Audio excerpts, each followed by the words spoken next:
বিবৃতিমূলক বাক্য। Assertive sentence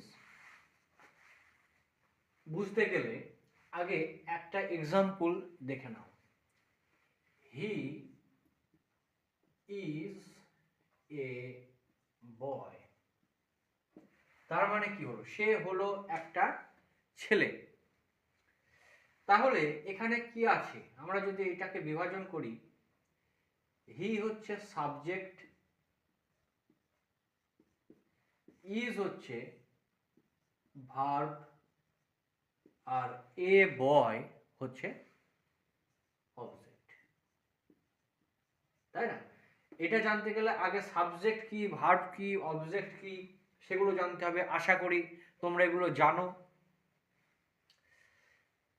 না হলে এগুলো সম্পর্কে আমরা পরে ভিডিও করতে পারি। যদি তোমরা চাও কমেন্টে অবশ্যই বলো যে সাবজেক্ট কিভাবে চিনবো, ভার্ব কিভাবে চিনবো, অবজেক্ট কিভাবে চিনবো। তার জন্য ভিডিও বানানোর জন্য তোমরা কমেন্ট বক্সে কমেন্ট করো, তাহলে আমি এগুলো সম্পর্কেও ভিডিও বানাবো, ঠিক আছে? আচ্ছা, তাহলে এটা কি হলো? হি হচ্ছে সাবজেক্ট, ইজ হচ্ছে ভার্ব, এ বয় হচ্ছে অবজেক্ট, আর শেষে কি আছে? Full stop. তাহলে এই যে অ্যাসার্টিভ সেন্টেন্সের এটা হচ্ছে একটা গঠন, সাবজেক্ট, ভার্ব, অবজেক্ট এবং শেষে হচ্ছে ফুল স্টপ। এই প্যাটার্নে যদি বাক্য থাকে তাহলে সেটা হচ্ছে অ্যাসার্টিভ সেন্টেন্স বা বিবৃতিমূলক বাক্য, ঠিক আছে? আমি আর একটা এক্সাম্পল দিচ্ছি, তোমরা সেটা নোট করে নাও।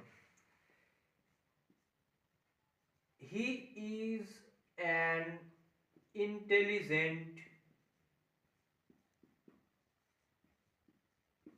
boy।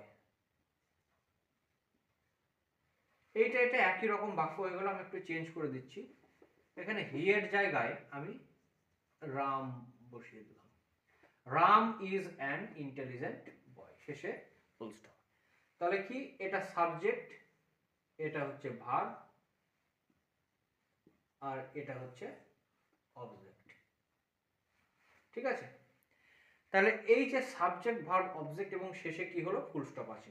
তাহলে এই প্যাটার্নে যদি থাকে তাহলে সেটা হচ্ছে assertive sentence.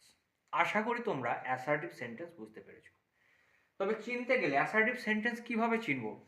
Subject, verb, object থাকতে হবে এবং শেষে ফুল স্টপ থাকতে হবে, ঠিক আছে? তাহলে সেটা অ্যাসার্টিভ সেন্টেন্স। এরপরে আমরা জানবো